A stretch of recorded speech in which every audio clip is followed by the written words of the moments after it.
Quais seriam os motivos dos habitantes de países vizinhos, como Bolívia e Paraguai, migrarem para o Brasil?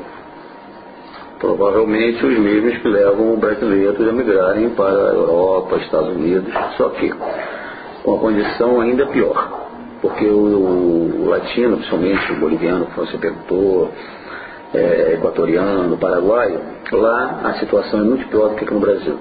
Então, quando eles vêm ao Brasil, eles se submetem a questões, a determinadas situações que são praticamente de escravidão. Eles trabalham 16, 18 horas por dia, ficam principalmente em São Paulo, em confecções, e dormem no próprio local de trabalho e recebem muito abaixo do salário mínimo. Só que esse muito abaixo do salário mínimo é mais do que o triplo ou quádruplo que eles receberiam na Bolívia. E o brasileiro, ele sai daqui alegando falta de oportunidades que o país não oferece e que lá fora eles teriam melhores condições. Então eles vão ainda com aquele sonho americano, né, de fazer a América, e só que muitos hoje já estão retornando. Eles estão vendo que não está compensando, há uma restrição cada vez maior ao imigrante legal, tanto na Europa quanto nos Estados Unidos. Então hoje em dia já não estão... Nós temos recebido muito deportado, muito repatriado, muito expulso, tanto principalmente de Portugal, Espanha e Estados Unidos. Que tipo de documentação o nosso país exige para os estrangeiros? Basicamente o passaporte para os países que não são da comunidade latino-americana, o laissez-passer, que é para aqueles que o Brasil não mantém relações diplomáticas ou não são reconhecidos pelo Brasil como países ainda, independentes, autorização de retorno, salvo-conduto, cédula de identidade, principalmente para Argentina, Paraguai, Uruguai. Eles são, assim como nós também podemos fazer isso. Nós, quando fomos à Argentina, né, quisermos ir à Argentina, basta a carteira de identidade. É no Mercosul, né? Basicamente no Mercosul. Uhum. Esses imigrantes, eles têm algum direito aqui? Tem. Eles têm direito ao uso de todo o sistema nosso único de saúde, são os hospitais, eles utilizam-se das escolas.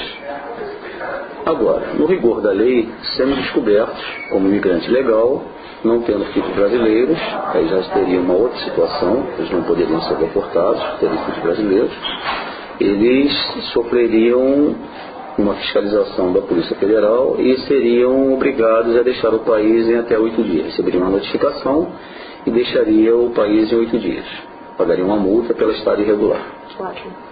Os latinos, eles tiram os empregos dos brasileiros?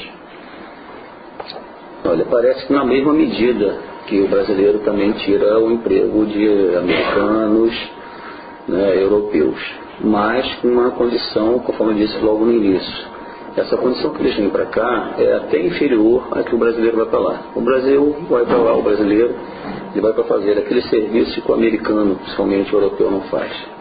É trabalhar nas cozinhas, é trabalhar em limpeza de banheiros, em arrumação de casa, limpeza de casa. E esses outros, né, bolivianos, peruanos, eles normalmente vêm para trabalhar em confecções ou em subempregos, tocando às vezes aqueles conjuntos de rua, vendendo artesanato, e muitos vão para nossas áreas de praia, principalmente no Nordeste e aqui no Rio de Janeiro, em Búzios, para fazer artesanato e trabalhar em pousadas irregularmente.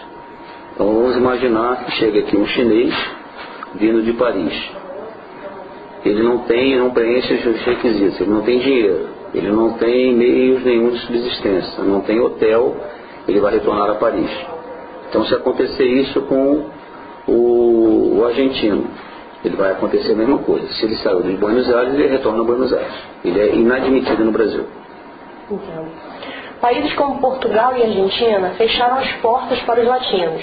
Você acha que isso pode aumentar os imigrantes, o número de imigrantes vindo para cá, para o Brasil? Olha, é provável que aumente, né? Mas nós não temos também como mensurar esse aumento de população migrando irregularmente para o Brasil. Nós já temos uma população que migra naturalmente e irregularmente.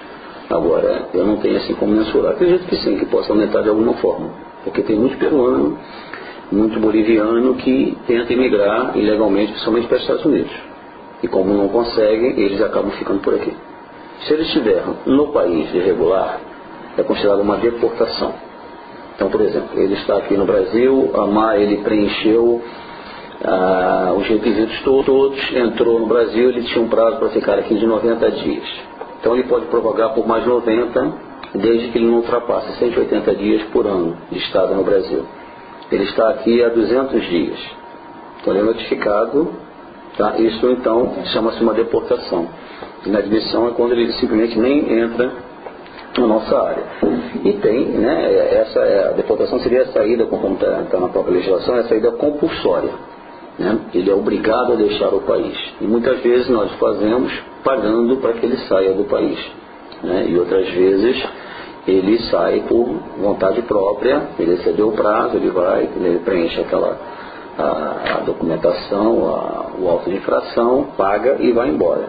Agora, conforme eu disse também no início, nós podemos notificá-lo ou pedir a prisão dessa pessoa para fins de deportação. Ele pode ficar por cerca de até 60 dias, mas mediante uma ordem judicial. Antes não.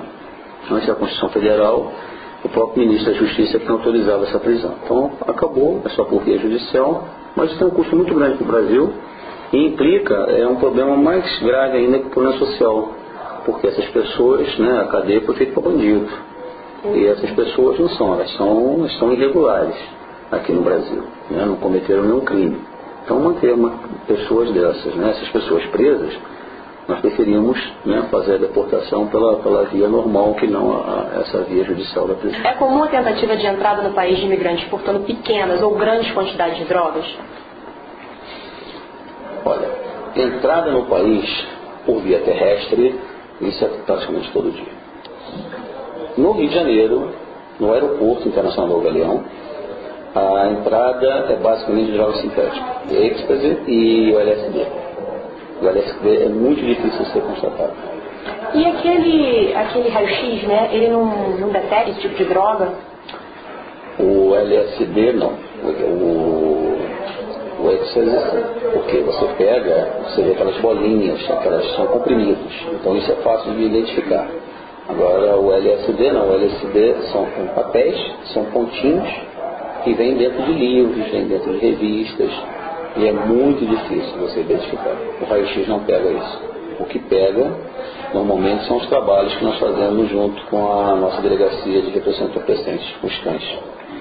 Aqueles sim, porque os cães são fabulosos. E eles identificam, né, qualquer tipo de droga.